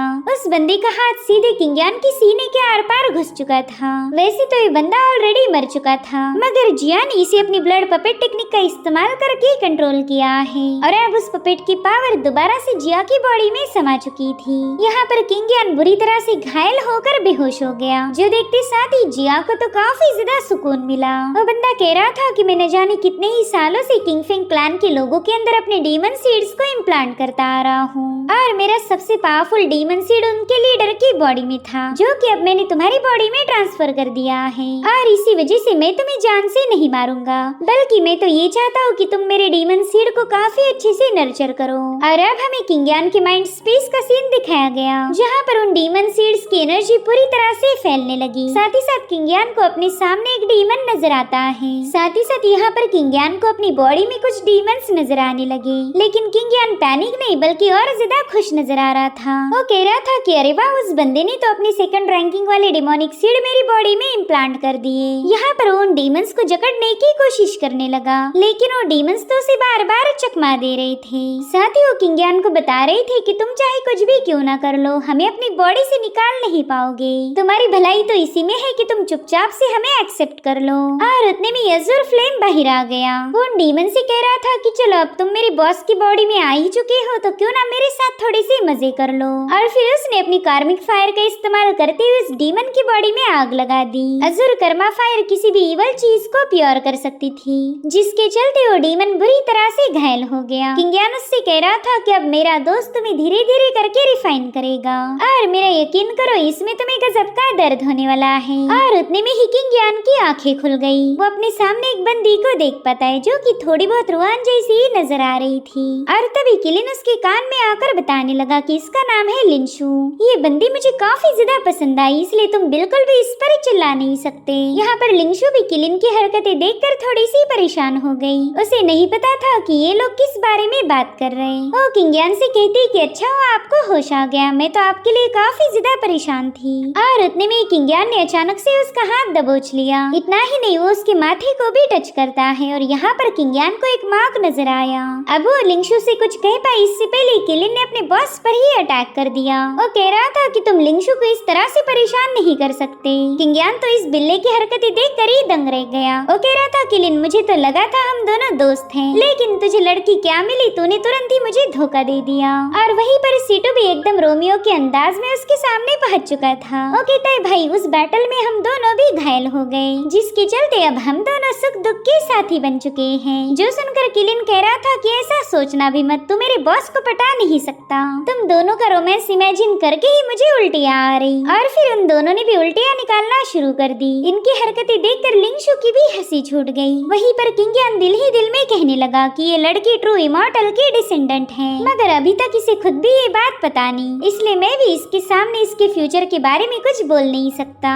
और अब हमें सीधे अगले दिन की कहानी दिखाई गई, जहाँ पर किंगयान और लिंशु के दरमियान एक जबरदस्त मुकाबला शुरू हो चुका था। लिंशु ने हवा में छलांग लगाते हुए किंगयान पर कई सारे अटैक रिलीज कर दिए, मगर किंगयान ने समय रहते पीछे हटते हुए उसके हर एक अटैक को डॉज कर दिया, जो देखते साथ ही लिंशु उस पर अपनी फिनिक्स पावर का भी इस्तेमाल करती है। लेकिन किंगयान ने अपनी एक डिवाइन शील्ड फॉर्म करते हुए लिंशु की इस अटैक को भी डिस्ट्रॉय कर दिया। दरअसल इन दोनों में सीरियस बैटल नहीं हो रही थी, बल्कि किंगयान तो लिंशु को ट्रेनिंग दे रहा है। उससे कह रहा था कि ये तो हो गया हमारा वार्म अप, अब मैं तुम्हें फिनिक्स हार्ट सूत्रा सिखाने वाला हूँ। सो यहाँ पर लिंशु कल्टिवेट करने बैठ गई। किंगयान उससे कह रहा था कि अपने माइंड को पूरी तरह से क्लियर करके स्पिरिचुअल एनर्जी को पूरी बॉडी में सर्कुलेट करो। साथ ही यहाँ पर किंगयान ने उसके एक्यू पॉइंट्स को भी टेम्पर कर दिया। इधर सीटू तो ये सब देखकर काफी ज्यादा हैरान था। वो कहता है कि मेरा भाई इतना ज्यादा टैलेंटेड होगा, ये तो मैंने इमेजिन भी नहीं किया था। कल ही ये बुरी तरह से घायल था और आज लड़की को पटाने के लिए पूरी कोशिश कर रहा। वैसे भी लिंशु और किंगयान की जोड़ी काफी ज्यादा कमाल की होगी, क्योंकि किंगशु काफी ज्यादा टैलेंटेड है। जिस पर किलिन कह रहा था कि ना भाई, ये तो पॉसिबल नहीं नहीं, क्योंकि लिंगशु ही अपन का पहली नजर वाला प्यार है, इसलिए मैं उसे बिल्कुल भी खोना नहीं चाहता, चाहे इसके लिए मुझे बगावत ही क्यों न करनी पड़ जाए, लेकिन ये बंदी मेरी होगी। और उतने में ही लिंगशु की बॉडी से बहुत ही स्ट्रॉन्ग एनर्जी रिलीज होते हुए उसमें से एक फिनिक्स क्रिएट हो गया। उसका ये शानदार फिनिक्स बर्ड इस बात का सबूत था कि ये बंदी वाकई इमॉर्टल की डिसेंडेंट है। किंग यान ने भी ठान लिया था कि वो इस बंदी की कल्टीवेशन में उसकी पूरी मदद करेगा। और इसी के साथ एपिसोड यहीं पर एंड हो जाता है।